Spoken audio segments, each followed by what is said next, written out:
Salamat sa inyong pagdating para sa ating pagpupulong. Dapat na tayong lumaban para sa ating kalayaan. Mula sa pamamahala ng mga Kastila, dumating ng panahon para ating ibangon at ibalik ang ating bansa. Sumasang-ayon ako sa iyo, Emilio. Dapat din nating ipaglaban ang ating karapatan para sa kababaihan. Kami rin.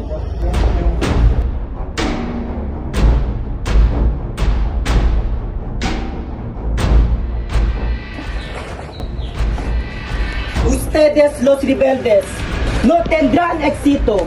El imperio español mantendrán el control sobre Filipinas.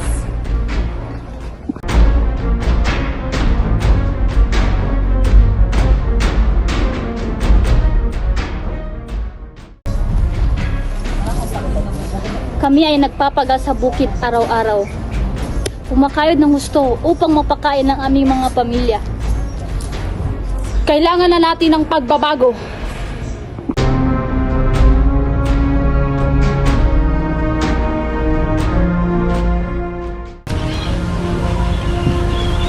Edukasyon ang susi sa ating kalayaan. Dapat nating itatag ang mga paaralan at bigyan ng kaalaman ang ating kabataan.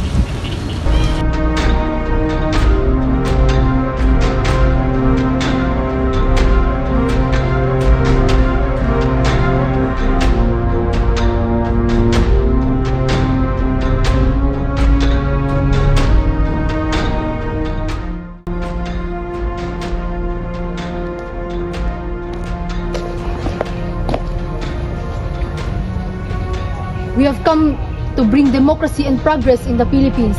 We will guide you toward a brighter future. We fought against the Spanish colonization and we will not accept another form of foreign domination here in the Philippines. I'm really sorry, but we demand true independence.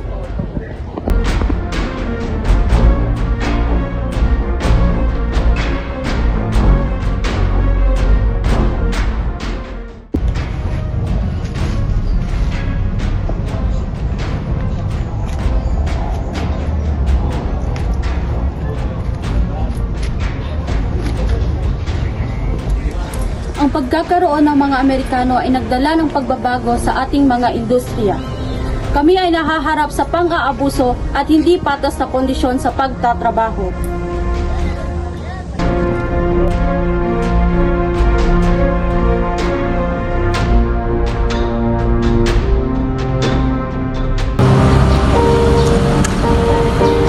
Tama na ang pagsasamantala. Karapatan sa sahod ipaglaban natin. Pagbabago para sa manggagawa. Pantay-pantay na bayad para sa lahat. Kalayaan para sa bayan. Kasama ang dignidad sa bawat trabaho. Kapayapaan hangad ng bawat Pilipino. Karapatan ipaglaban!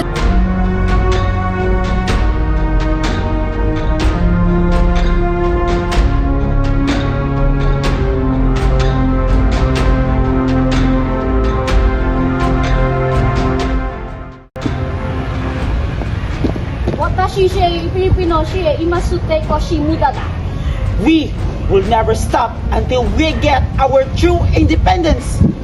Our instinct of revolution will never be stopped.